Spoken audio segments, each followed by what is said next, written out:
नमस्कार दोस्तों, केशव प्रसाद मौर्य के बगल में खड़े ये अवध ओझा जी हैं। दिनेश शर्मा के बगल में बैठे हुए ये भी अवध ओझा जी हैं।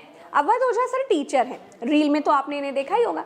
मैं आपको इनकी तस्वीर इसलिए दिखा रही हूँ क्योंकि खबर निकल करके आ रही है कि अवध ओझा भारतीय जनता पार्टी के सांसद बृजभूषण शरण सिंह की जगह पर चुनाव लड़ना चाहते हैं।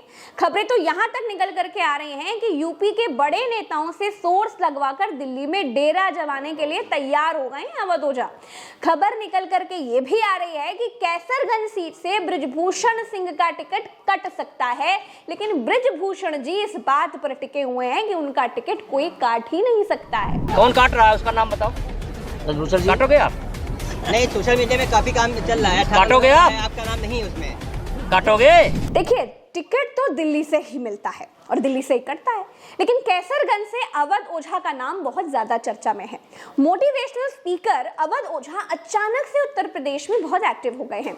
खबरें तो यहाँ तक आ रही हैं दोस्तों कि रात्रि विश्राम भी केशव प्रसाद मौर्य के आवास पर किया उन्होंने।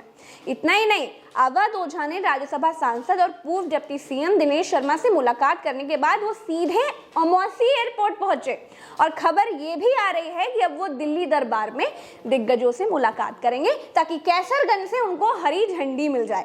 अब अगर ऐसा हुआ तो मामला बड़ा दिलचस्प हो जाएगा दोस्तों, क्योंकि अगर बृजभूषण का टिकट कटेगा तो ऐसा तो है नहीं कि वो बिल्कुल चुपचाप बैठ जाएंगे, गुटुरुआ मार करके संन्यास ले लेंगे। बृजभूषण जी अपने बेटे प्रतीक भूषण के लिए टिकट मांग रहे हैं, लेकिन अगर बीजेपी ने कहीं अवध ओझा जी को टिकट दे दिया तो दांव उल्टा पड़ जाएगा।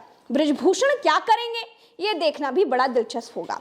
इधर जब से अवध ओझा की ये तस्वीरें सामने आई हैं दोस्तों, तब से सोशल मीडिया पर गजब की कमेंटबाजी शुरू हो गई है। लोग क्या लिख रहे हैं वो भी मैं आपको पढ़कर लोगों के विचार बताती हूँ।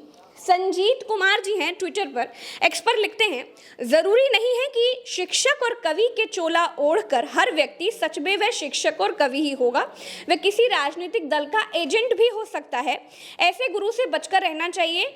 ये आपको आईएएस पीसीएस तो नहीं, लेकिन अंधभक्त जरूर बनाकर छोड़ देंगे। ऐसा इनका कमेंट है।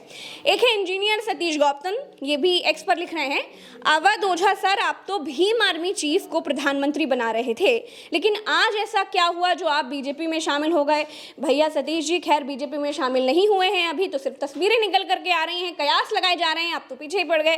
खैर इन्होंने आगे लिखा है, चंदू के समर्थक ओझा सर का बहुत प्रचार प्रसार किया, लेकिन आखिरी में क्या हुआ वो सब आपके सामने है।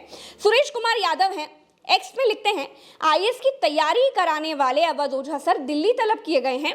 फिलहाल कल रात से मौर्य जी के मकान में थे, अभी लखनऊ एयरपोर्ट पर हैं। खबर यह है कि बाऊ साहब के दबदबा की जगह पर अब अवध ओझा की बकैती चलाने के मूड में है बीजेपी। ऐश्वर्या हैं, वो लिख रहे हैं, Avadh Ojha might get ticket from Kaiserganj. Jaan Mohammad हैं, ये लिख रहे हैं, कुछ दिन से ओझा सर के पांव पालने में ही दिखने लगे थे। दूसरों का करियर सेट करते करते अपना करियर भाजपा में सेट करने के लिए तैयार हैं अवध ओझा जी। तो ये लोगों के कमेंट्स है जो मैंने आपको पढ़कर बताया। अब अवध ओझा मोदी शाह को टिकट के लिए कितना कन्वेंस कर पाते हैं ये तो भाई वक्त बताएगा, लेकिन अगर अवध ओझा टिकट पाते हैं तो ये भी देखना होगा कि बृजभूषण शरण सिंह का सियासी भविष्य आखिर क्या होगा।